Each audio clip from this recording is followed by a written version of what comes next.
بسم الله الرحمن الرحيم الحمد لله رب العالمين ثم الصلاة والسلام على رسول الله وعلى آله وصحبه وسلم waxaan maanta ka hadlayaa hadii Ilaahay yiraahdo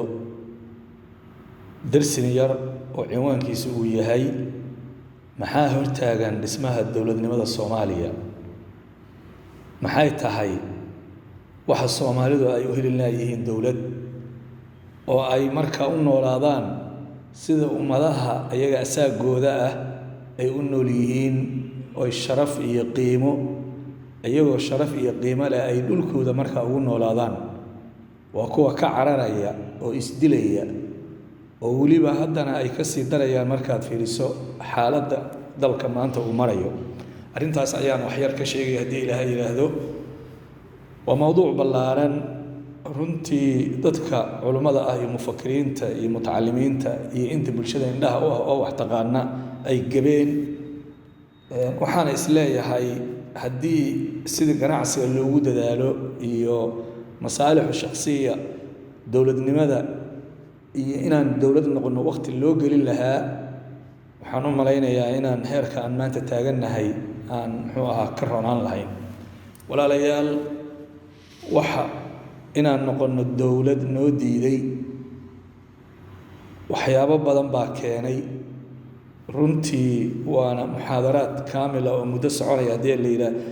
si dhab ah looga hadlo mowduuca laakiin dhowr qodob oo yar ayaan rabaa inaan halkan ka sheego anigu ku baraarujinaya dadka bal in aan isla fahmno qof walbana uu xisaabtamo marka mowduucaasna uu noqdo mid nin walba uu wax ku daro dad badan baa hortay ka hadlay waana laga hadli doonaa waa xanuun nahaya oo mudan in laga hadlo qof kasta Soomaaliya wuxuu maanta isweydiinayaa war maxaan dawlad u noqon la'nahay bal annaga iska dhaafee ummadaha adduunka markaad dhoofto way ku weydiinayaan maxaad isku dilaysaan maxaad isku haysataan maxaad u heshiin la'dihiin waa su'aal in kasto aqli leh wax yar oo aqli leh ama damiir fikiraba leh uu isweydiinayo xalna uu laayahay waxa ugu horeeya oo caqabada ah oo aan dawladda la noqon la'nahay waxay tahay aqoon la'aan aanan aqoonin dawladii waxay tahay maba naqaanaba nalama barin nugulama soo abaabin iskuulada nugulama dhigin jaamacaadka laguma soo dhigin madaarista laguma dhigin masaajidada laguma dhigin maraakis cilmi ah oo dadka dawladnimada barta ma jirto lama baro dadka da'da yar dadka waaweyn ma baraan dadka yar yar lama yaqaanaba kii yaqaanana kulli waa mid iyo labo oo aqoontiisu isaga ku kooban tahay aqoon la'aantaas waxa marka keenay in dawladnimada la aqoon waayo mujtamaci ayaa waayay wixii dawladnimada bari lahaa mujtamacan Soomaaliyeed burbur xoog leh ayaa ku dhacay waxaan rabaa marka taariikh yar oo kooban inaan isku xiro gumaysiga cad markuu yimid dhulka Soomaaliyeed 132 sano ayaa laga joogaa 1890kii ayuu ninka reer wadanka Soomaaliya oo muxuu ahaa uu soo caga dhigtay markaasna waxay aad meelihii koow ay ka soo dageen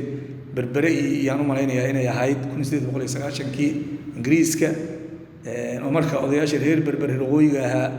iyo qaar badan oo waqooyi daga heshiis la saxiixday kadib heshiiska uu ka baxay Talyaanigu isna meelaha ayuu aduu isku waqti bay ahaayeen laga bilaabo maalintaas gumaysigu yimid ilaa maalinta hadda aan hadlayo ummadan Soomaaliyeed ma helin dawladnimo wax bara iyo wax iyo dawladnimada barta iyo wax uu istaaga gumaysigaas intuusan imaanin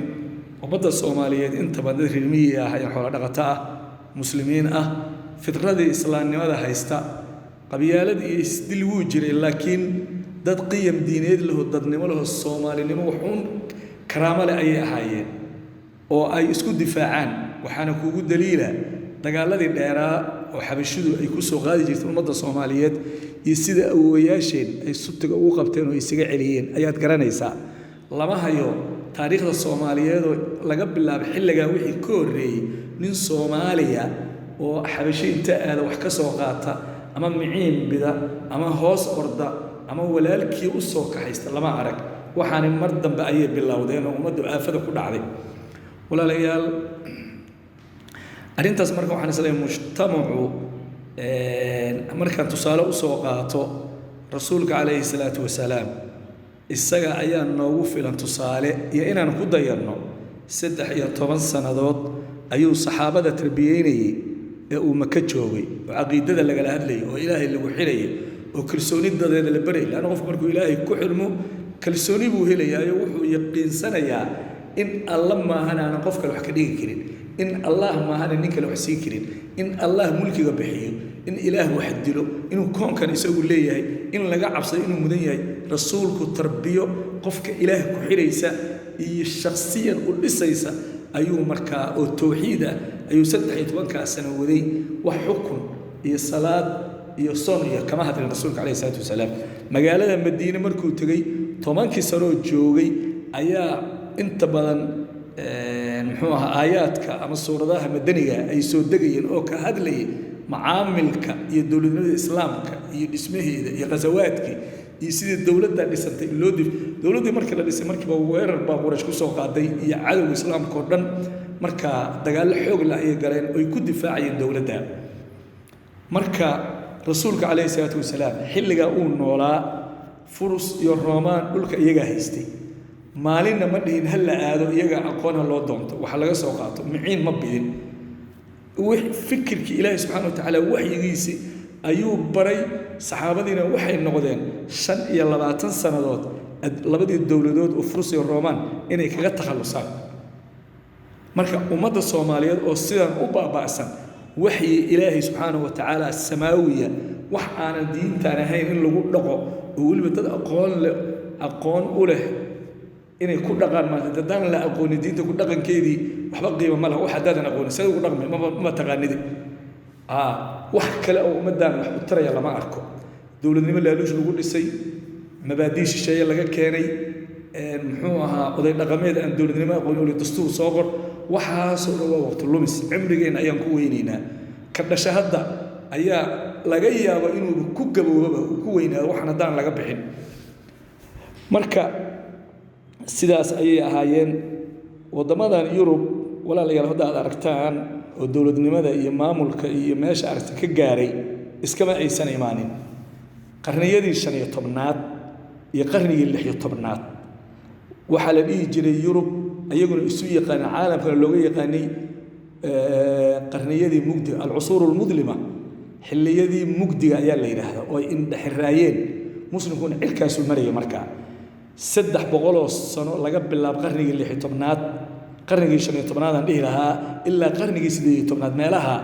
adugu waa 300 sano ayaa nimankii falaasifada ahay u soo kacay sidii Galileo Isxaaq Newton iyo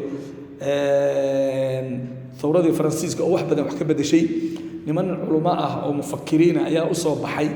oo marka Yurub waxay ahayd oo kala la yiri sillad ama mataqana dambiil wax lagu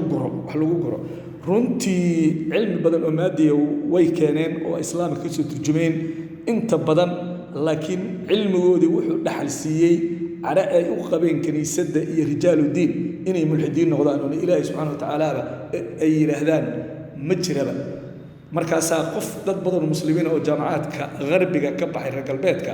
oo ayagu diinta islaamka aqoonin galay qaar badan mulxidiin noqdeen qaar badan islaamka ka shaqeysay yihiin kuwana ayagu tukanayo soomayo salaadaya ayaa islaamka lagu kari karin waxa lagu dhaqo mar alla marka tiraahdo waa soo boodaya waa thaqaafadii iyo dhaqankii ay nimanka ka soo guuriyeen